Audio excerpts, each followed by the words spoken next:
अस्सलाम वालेकुम dear students. आज के इस लेक्चर में हम लोग एक्सरसाइज के शॉर्ट क्वेश्चन स्टडी करने जा रहे हैं। 19.5 आपके जो स्मार्ट सिलेबस के अकॉर्डिंग पहला एक्सरसाइज का शॉर्ट क्वेश्चन है। Since mass is a form of energy, can we conclude that a compressed spring has more message than the same spring when it is not compressed. वो इसमें ये कहना चाह रहा है कि आपके पास लेट्स सपोज एक स्प्रिंग है, जो कि इस तरह का, अगर आपके पास एक स्प्रिंग है तो उसका एक मैस है definitely.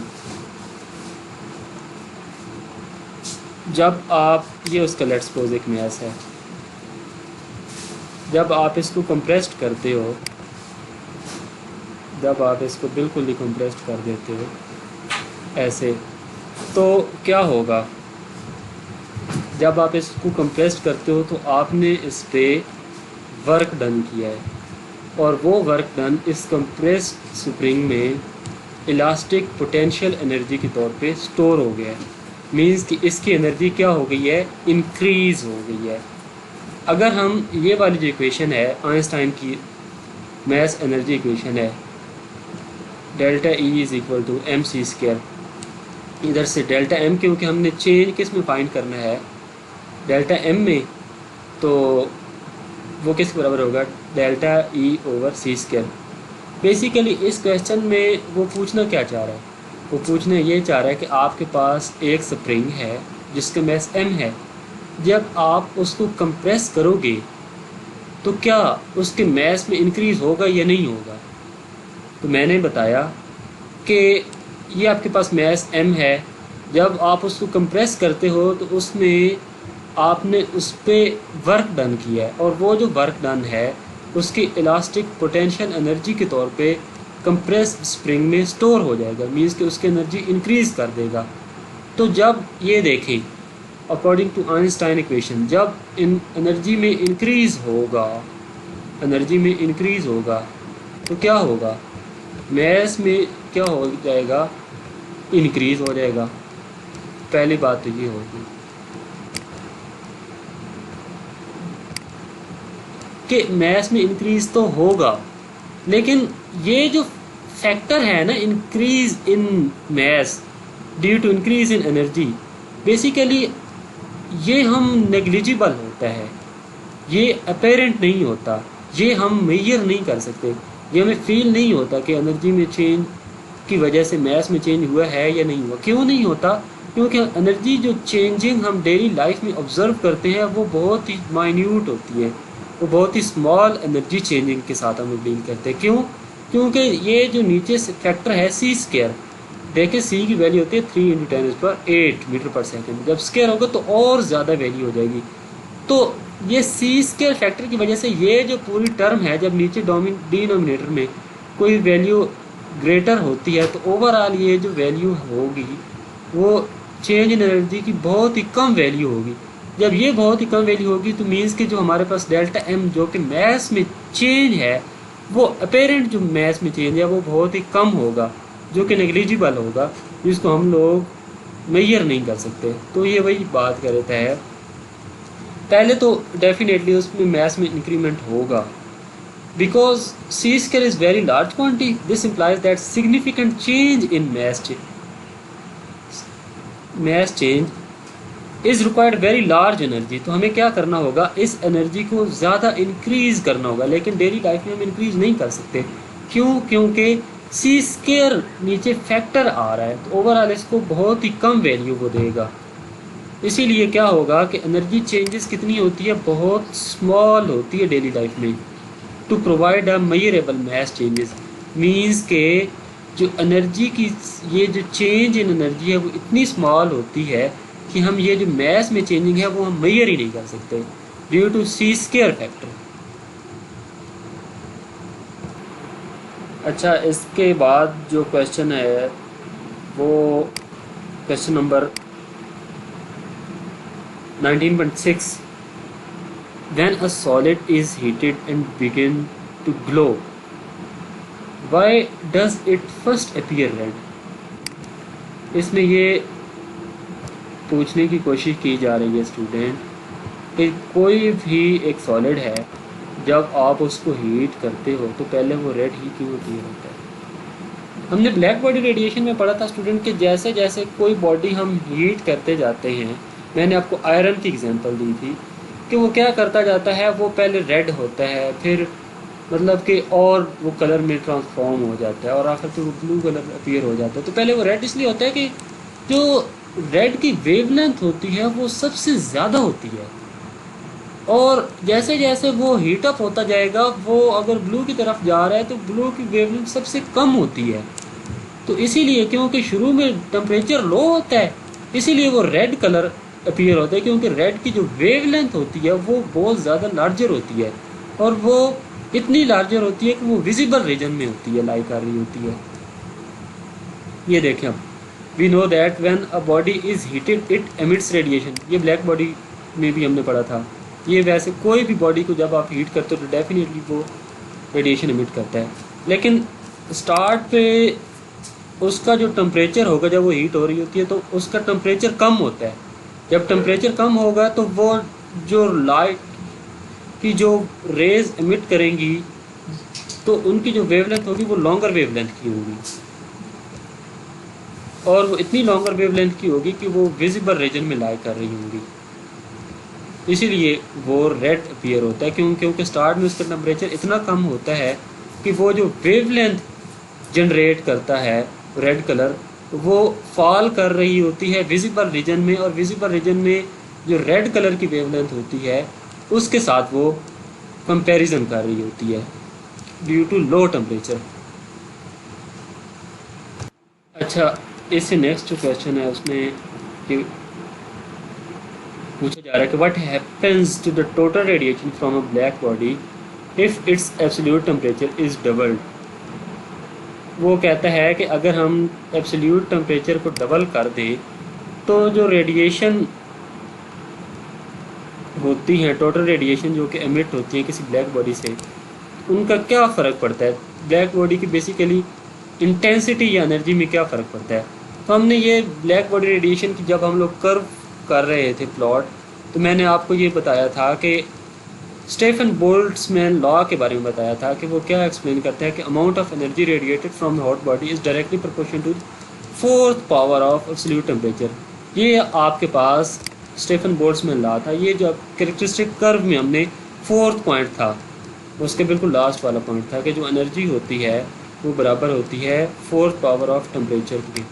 E is directly proportional to fourth power of temperature, E is directly proportional to fourth power of temperature, whereas temperature is always measured in Kelvin। तो फिर ये स्टीफन बोल्ट्जमैन लॉ था। इस साइन ऑफ प्रोपोर्शनैलिटी को ख़त्म करने के लिए हमने ये कांस्टेंट अपीयर हुआ था। अब क्वेश्चन में ये है कि t की जगह आपके पास अगर t is equal to 2t कर दें तो इस इक्वेशन पे क्या फ़र्क पड़ेगा।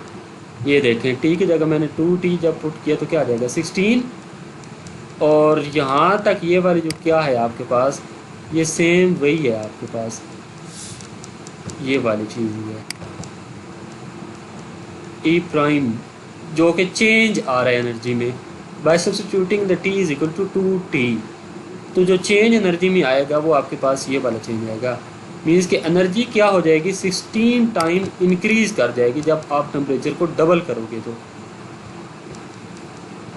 अच्छा, नेक्स्ट क्वेश्चन क्या है कि a beam of red light and a beam of blue light have exactly the same energy, which beam contains the greater number of photon.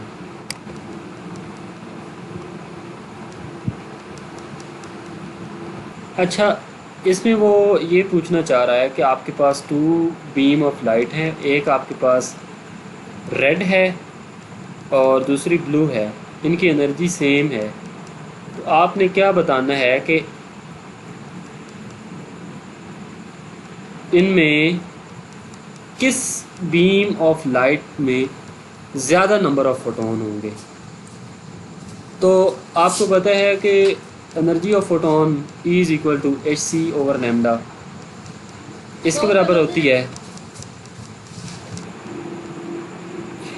ये आपके पास 1 फोटोन की एनर्जी है। जब n नंबर ऑफ फोटोन होंगे तो आपके पास क्या होगा, ये एनर्जी की रिलेशन बन जाएगी। यहाँ से हमें क्योंकि नंबर ऑफ फोटोन चाहिए, पता करना है कि कौन सी जो लाइट है उसमें नंबर ऑफ फोटोन ज़्यादा होंगे, तो इक्वेशन आपके पास ये फाइनल इक्वेशन बन जाएगी। इससे हम ये पता करने की कोशिश करते हैं कि जब हम ब्लू लाइट यूज़ करेंगे उसमें कितने फोटोन होंगे, और जब हम रेड लाइट यूज़ करेंगे तो कितने फोटोन होंगे। ये बाकी जितने भी हैं ना, ये आप एज ए कांस्टेंट ट्रीट कर लें। तो इधर से आपके पास n is directly proportion to lambda आ जाएगा, n is directly proportion to lambda. इसमें से n आपको शो करता है नंबर ऑफ फोटोन को शो कर रहा है। मीन्स कि जितने वेवलेंथ जिस लाइट की ज़्यादा होगी उसमें नंबर ऑफ फोटोन भी ज़्यादा होंगे। तो ये देखें आप, सबसे ज़्यादा लैम्डा किस लाइट का होता है, वो होता है आपके पास रेड का, सबसे ज़्यादा रेड का होता है। तो फिर क्या होगा, आपके पास जो रेड लाइट है उसकी ग्रेटर नंबर ऑफ फोटोन होंगे। क्यों? क्योंकि उसकी वेवलेंथ के साथ ये रिलेट कर रही है नंबर ऑफ फोटोन की।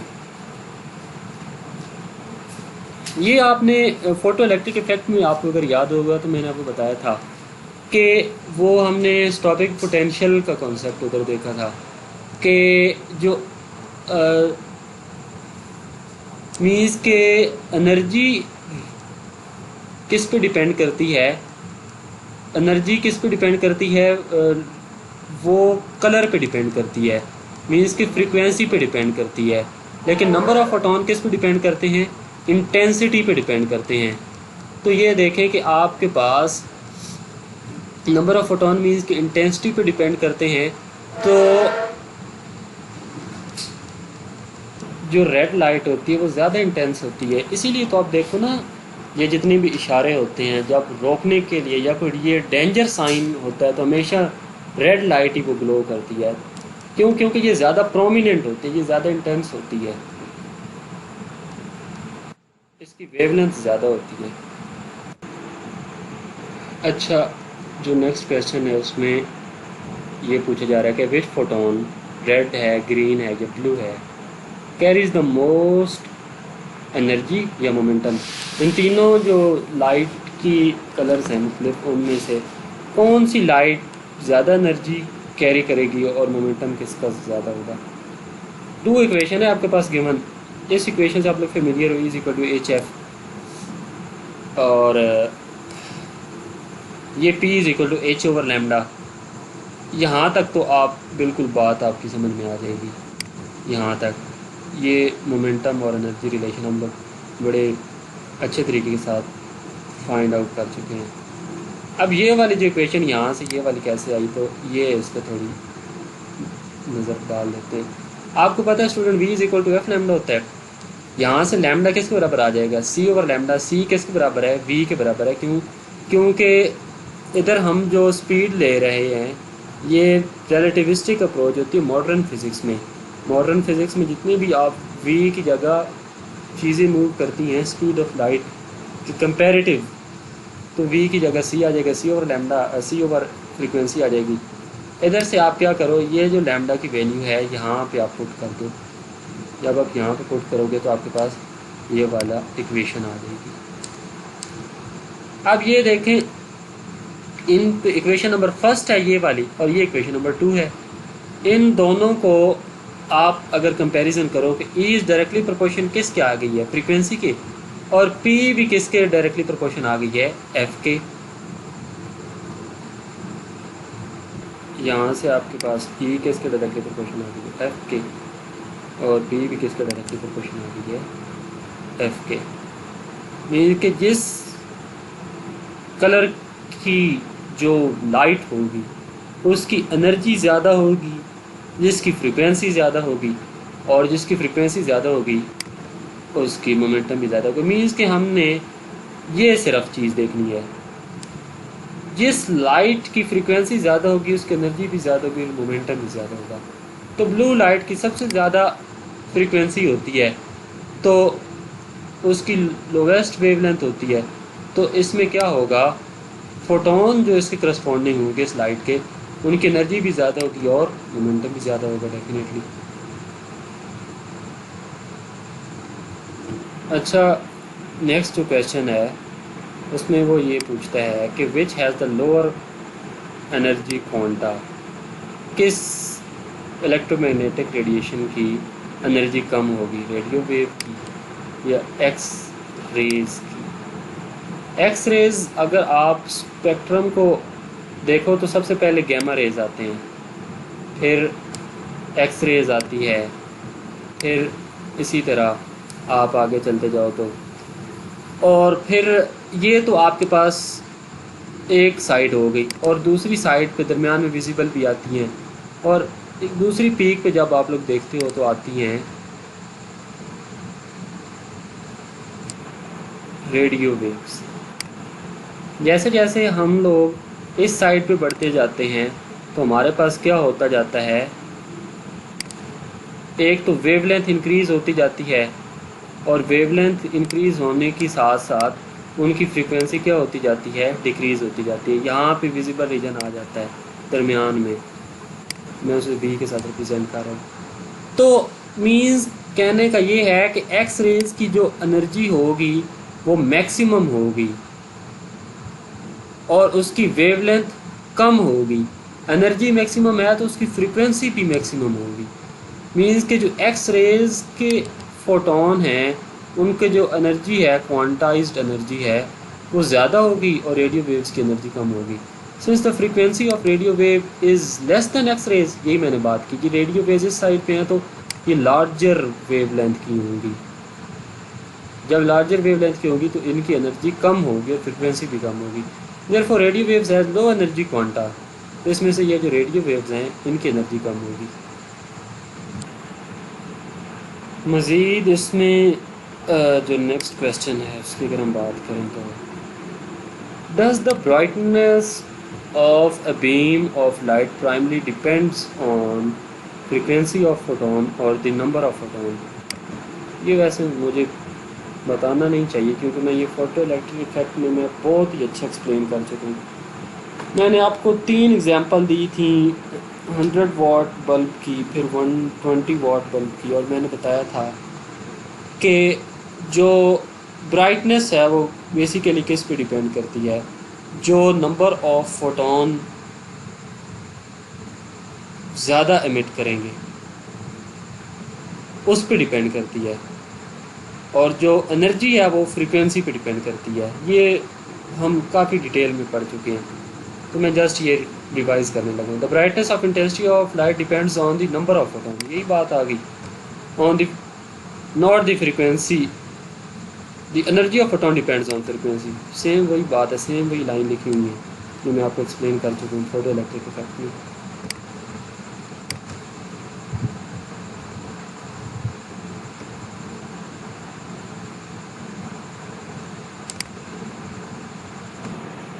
अच्छा, जो नेक्स्ट क्वेश्चन हमारे पास है इसमें वो ये पूछना चाहता है कि when ultraviolet light falls on a certain dyes, ये ई इसमें नहीं है, ये ई आप लोग कैंसिल कर दें।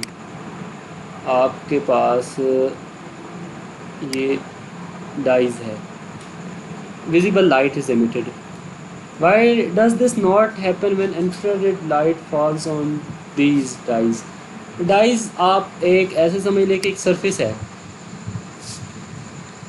सवाल में वो ये पूछना चाहता है कि जब आप अल्ट्रा वायलेट लाइट को एक सरफेस पे फॉल करते हो तो जो फोटोन एमिट होते हैं वो विजिबल लाइट में फॉल कर रहे होते हैं।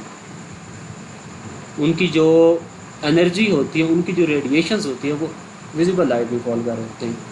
लेकिन अगर उसी सरफेस पे इंफ्रारेड लाइट पड़े तो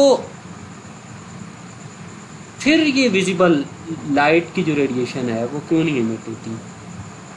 आंसर इसका ये है कि जो आपको अल्ट्रा वायलेट रेज़ हैं, अल्ट्रा वायलेट जो लाइट की रेज़ हैं, उसमें जो फोटोन होते हैं वो हाई एनर्जी के होते हैं।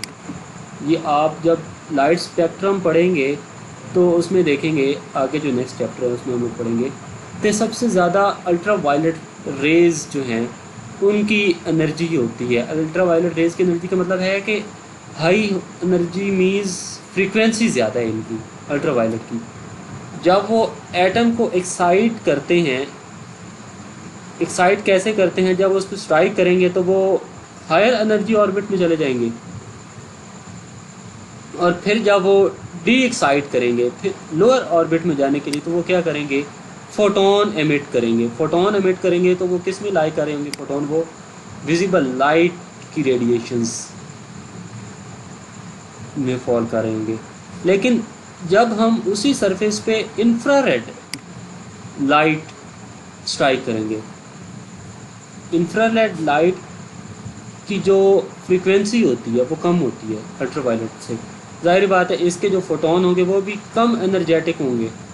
जब वो उस पर पड़ेंगे तो पहले वो एक्साइट करेंगे एटम्स को, फिर वो वाले जो डी एक्साइटेशन के बाद फोटोन एमिट करेंगे, उनकी एनर्जी कम होगी। जब एनर्जी कम होगी तो वो क्या होंगे, वो इनविजिबल होंगे। मीन्स कि वो विजिबल रीजन से वो नीचे वाले रीजन में वो फॉल कर रहे होंगे। क्यों? क्योंकि उनकी एनर्जी कम होती है या फ्रीक्वेंसी कम होती है। As frequency of ultraviolet is greater than infrared light, तो इसीलिए हमारे पास अल्ट्रावायलेट की जो रेज़ हैं जब वो उस सरफेस पे पड़ेगी तो विजिबल लाइट के फोटोन एमिट होंगे। लेकिन जब हम इंफ्रारेड के फोटोन उस पर स्ट्राइक करेंगे, क्योंकि उनकी एनर्जी कम होती है, इसलिए जो डी एक्साइटेशन के बाद फोटोन एमिट होंगे वो विजिबल रीजन में लाई नहीं करेंगे, क्योंकि इनकी पहली एनर्जी जो उस पर फॉल कर रहे थे सरफेस पे, उनकी एनर्जी कम होती है। अच्छा, नेक्स्ट क्वेश्चन है कि will bright light eject more electron from the metal surface than dimmer light of same colour. तो फिर वही फोटो इलेक्ट्रिक इफेक्ट वाली बात आ गई। पूछना क्या चाहता है, पूछना ये चाहता है कि 100 वाट वाला लाइट का जो बल्ब है वो फोटोन को ज़्यादा इमिट करेगा, या 120 वाले वाट का जो बल्ब है वो फोटोन को ज़्यादा इमिट करेगा मेटल सरफेस में। तो डेफिनेटली इंटेंसिटी का ताल्लुक नंबर ऑफ फोटोन के साथ है, तो 120 वाट वाला जो बल्ब है वो ज़्यादा उसकी इंटेंसिटी है तो वो ज़्यादा नंबर ऑफ फोटोन को इमिट करेगा। As the number of electron depends on number of photon, वही बात आ गई। Bright colour contain more photon, 120 watt वाला बल्ब जो है, so it will emit greater number of electrons. ये मैंने आपको जो एग्जांपल कराई थी। Provided its frequency is greater than threshold frequency, तो ये तभी पॉसिबल होगा जब उनकी फ्रिक्वेंसी थ्रेशोल्ड फ्रिक्वेंसी से ग्रेटर होगी।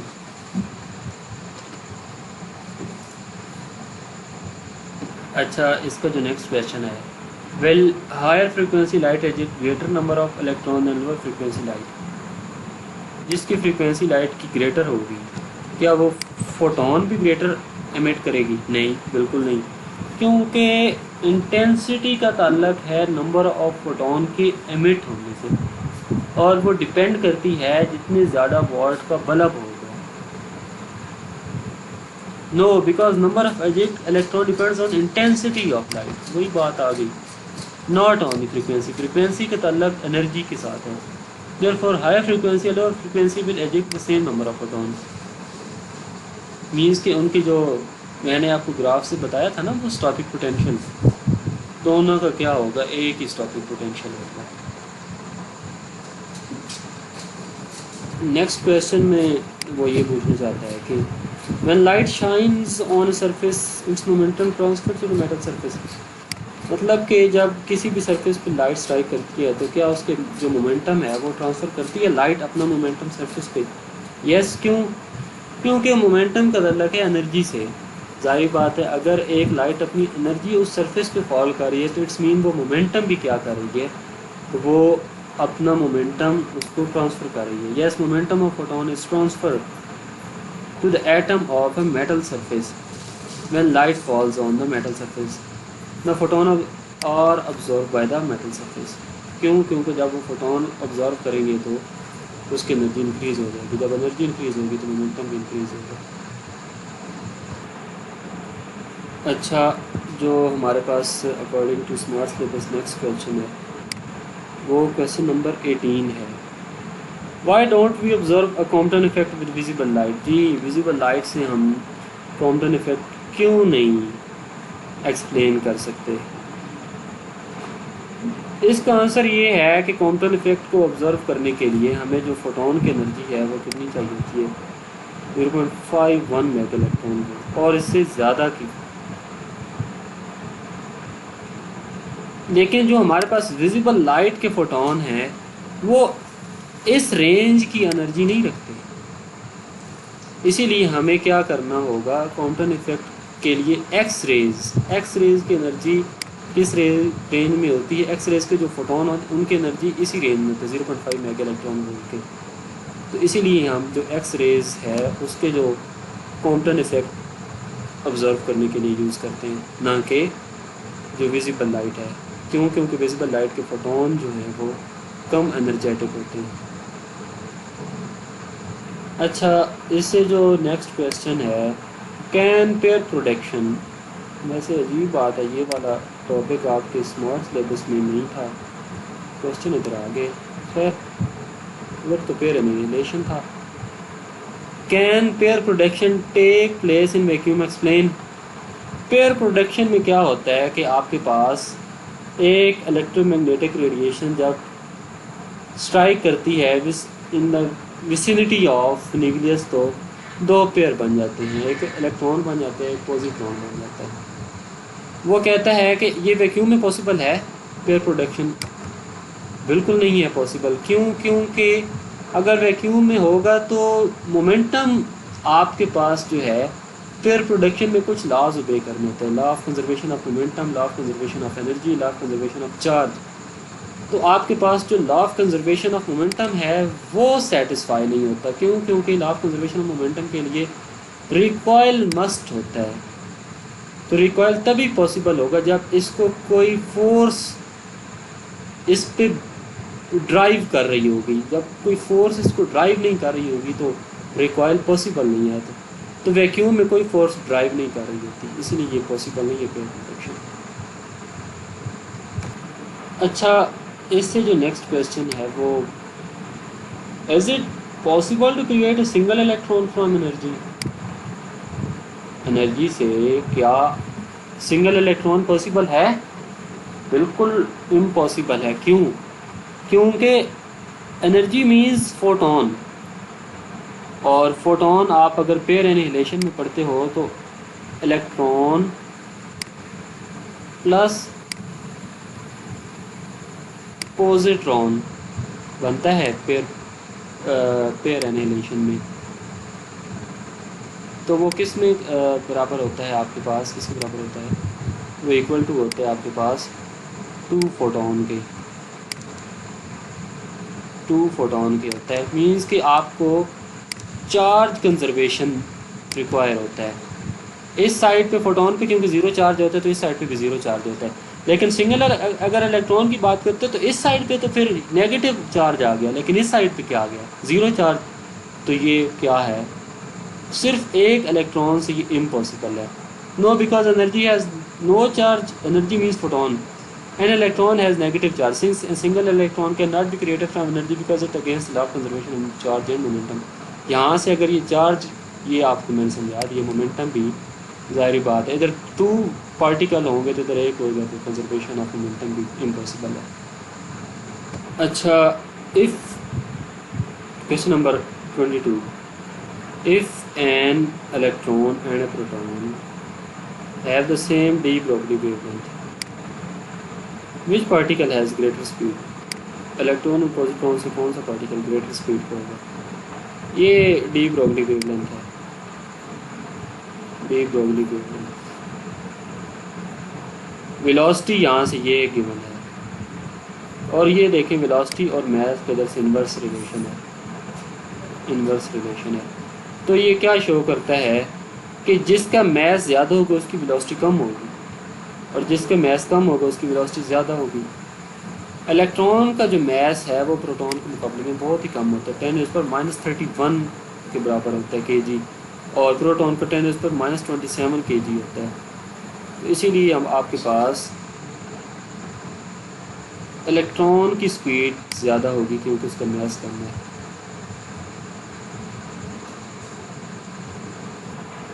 जी, तो इसका लास्ट क्वेश्चन है, शुक्र है लास्ट आ गया। इस एक्सरसाइज की काफ़ी क्वेश्चन थे short. If the following particle all have the same energy, which has the shortest wavelength?